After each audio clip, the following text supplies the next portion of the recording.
You are looking at Julian's pronunciation guide, where we look at how to pronounce better some of the most mispronounced words in the world, like this other curious word. But how do you say what you're looking for today?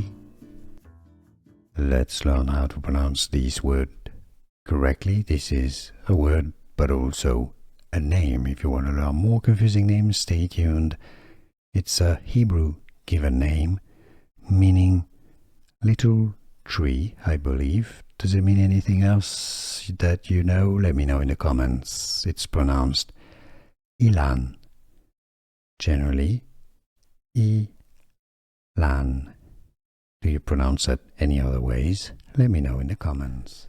Here are more videos on how to pronounce more confusing words and names too many mispronounced. Like this video if you found it useful. I appreciate your support. I'll see you soon and thanks for watching.